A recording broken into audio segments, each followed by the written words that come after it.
This is in response to Dr. Paul Krugman's article in the New York Times on Friday, August 28, 2015, crash test dummies for GOP for president.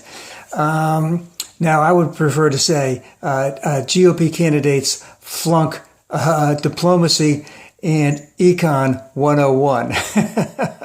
So the stock market in China has gone down as much as, I believe, 40%, from 5,000 to 3,000.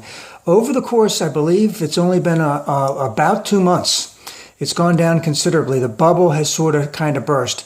Now, it's come back up in the last couple of days, but it's still well under 25% of what it was at in early July.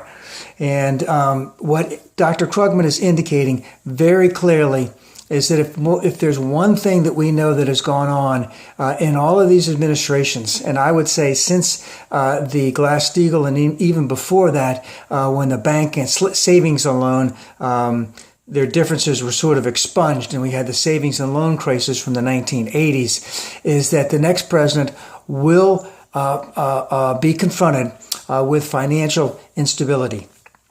And what are the GOP candidates for president doing right now in reference to the Chinese stock market bubble or the crash of the Chinese stock market?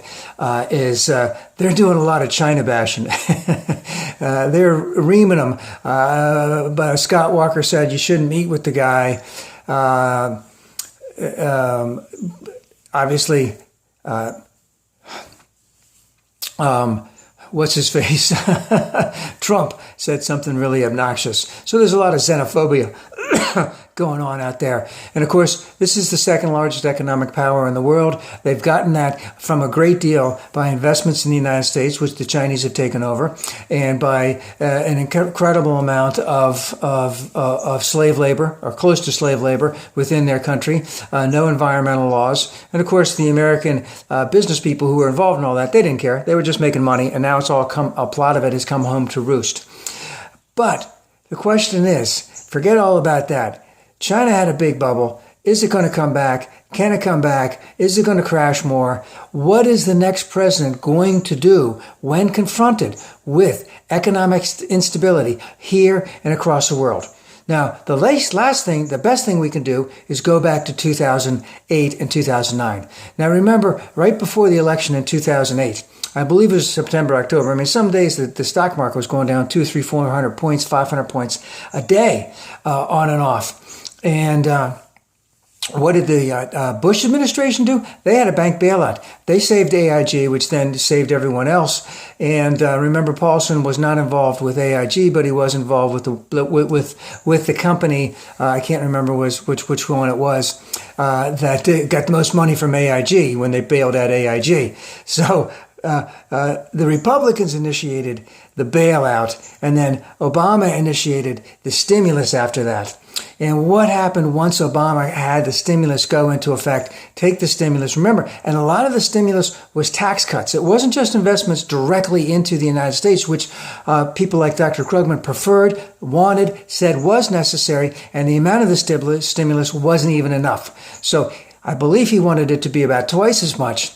And of course, a part of what it was tax cuts. So he wanted it to be a lot more than what it actually was.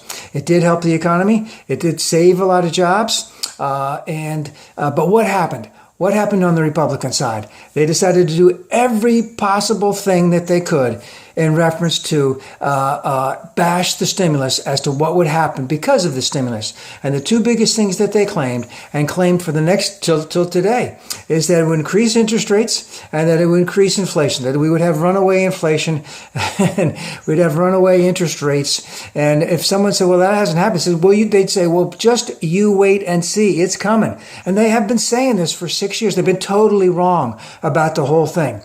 And what would happen if we had another crisis in the next presidency of a Republican administration? What would they do? Would they be for a stimulus? And the question, and of course, what we're seeing right now is that the GOP doesn't even know economics 101. They just want to bash China And their response to any type of financial crisis is that we need to cut regulation and we need to cut taxes. And it's as if they have not learned anything from the last crisis. In the last crisis, let's remember, there could have been a lot more instability going on unless those two things had happened, meaning the bank bailout, which was initiated by the Bush administration, and the stimulus by the Obama administration.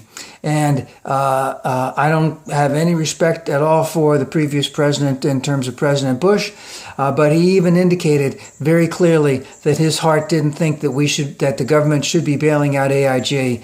But every financial guy in his administration says, listen, you stupid shit, you better put this thing in place.